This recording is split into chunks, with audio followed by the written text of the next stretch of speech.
We need student loan forgiveness. We need at least a $50,000 minimum.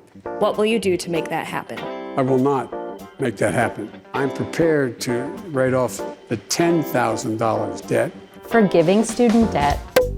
Seriously? Yay! But wait a minute. What would that mean for Joe? I'm Joe Biden. Not that Joe. This Joe. Joe represents your average American who took out a loan to pay for some of their higher education. 30% of us are just like Joe. Together, all of us average Joes in America are sitting on $1.7 trillion of student debt. It's a borrowing dumpster fire inside a train wreck floating down a flooded river for many, many people. So there are a couple of reasons why we are now staring down $1.7 trillion worth of debt.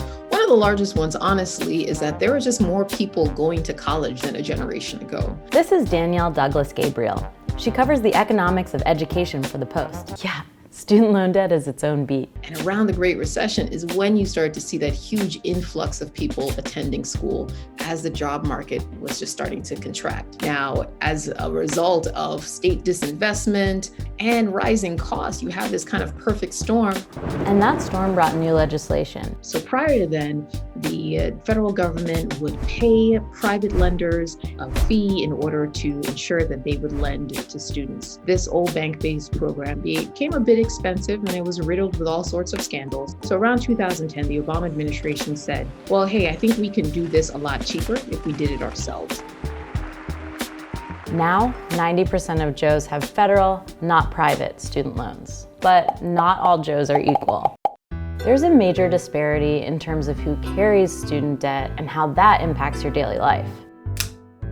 You can't have an honest conversation about student debt forgiveness without talking about the racial wealth disparities. There are a lot of African Americans that are borrowing more and at higher rates than their white counterparts. And a lot of that has to do with the legacy of labor market and housing market discrimination. Proponents of student loan forgiveness say that debt forgiveness would go a long way towards creating racial equity, as well as narrowing some of the racial wealth gap. Now, let's talk about the other Joe.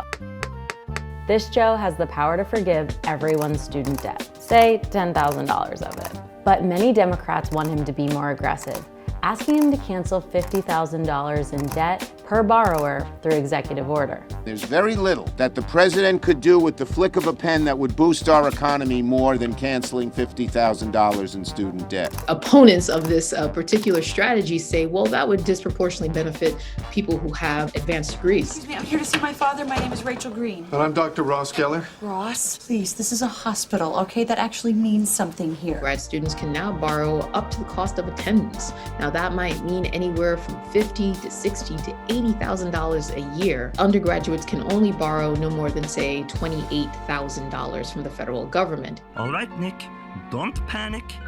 Think back to med school. So if you're one of those 42 million Joes who borrowed money to go to college, would you benefit? If there were even $10,000 worth of loan forgiveness, it would be federal loan forgiveness, not private student loans. Now, there are all these other caveats. So if you're part of that old bank-based program, these are called FFEL loans, right? We're talking about 7 million or so people who have those loans. Would they be a part of that? We don't know yet, but that is something to keep in mind. The other question is, will parent loans be a part of any kind of forgiveness? That's another part of it to watch. For the senior who has amassed $30,000 worth of debt, this policy would not benefit them as it is currently being discussed. It's really focusing on people who are currently in repayment on their loans, not in college. Regardless of what happens, there will be some who feel it's unfair. Those who already paid off their student debt or didn't have any in the first place. Or maybe the people who didn't get higher education because they thought they couldn't afford it. There are a lot of people who worked very hard to pay down their loans and to pay off their debt, but there are a lot of programs that as taxpayers we pay into that we may never see the individual benefit for. A lot of folks think, well, people with college degrees can definitely afford to take care of themselves. Why should I have to foot the burden for them? Well, if you lighten the burden of one additional bill that then can be redeployed in a way that could help the economy, well, then the argument about the fairness seems less important.